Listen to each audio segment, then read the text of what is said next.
As long as Adams is still alive, he's a threat. This first bit that we'll show is just to show some of the over-the-top cinematic work that we're doing in the game.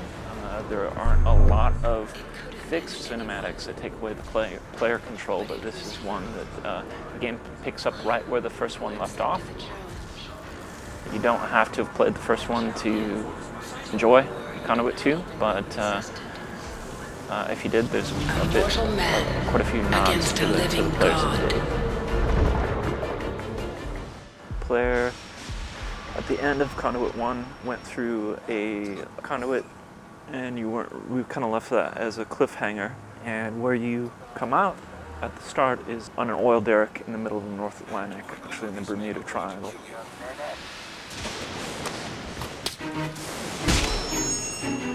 We really did a lot to listen to what players had to say and media on the first game. There were quite a lot of things we feel like we got right.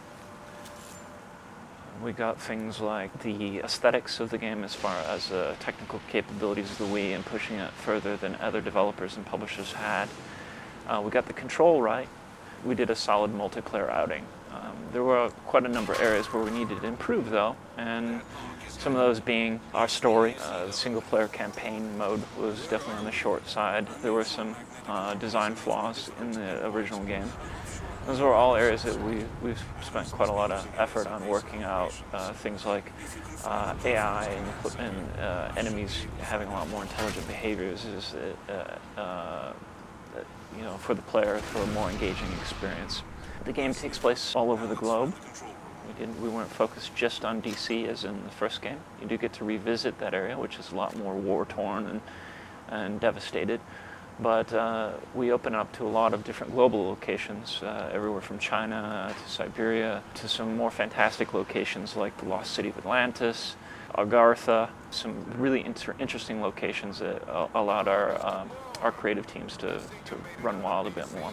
Story was an area that we felt was a bit weak in Conduit 1. There was quite a bit of story there, but we really made the player dig around quite a lot for it. And this time around, what we did was we hired on some external writers to help us out with that. Matt Forbeck was one of them. He's a novelist, has written quite a lot of fantasy and science fiction work.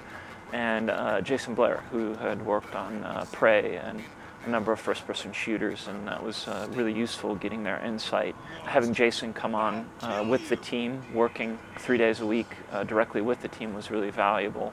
This is very early in the game, obviously, here, so Matt's being sort of stepped through it. Although this seems somewhat linear, the game does open up a bit more as you progress through. That was kind of a neat thing that they just showcased, Matt showed there, which is flippable terrain. The environments are a lot more interactive.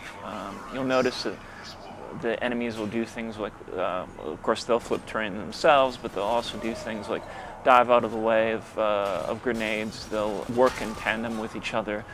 They'll react differently depending on what weapon you have and what weapon they have, giving themselves a lot more intelligent behavior and a lot more of a challenge. The ASC returns, as Matt just showed there.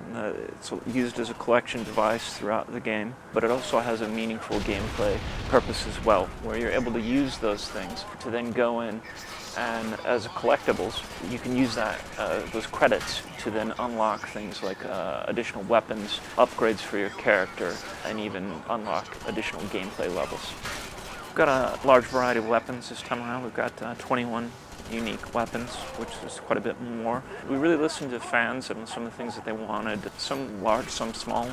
Small things like addition of sprint and iron sights, things like that. All of our weapons have a secondary fire mode, which gives you a little bit more depth and complexity. And we really embraced a lot of the sci-fi. What Matt's showing off right here, more traditional armament, but we do have quite a lot of more fantastic sci-fi weapons.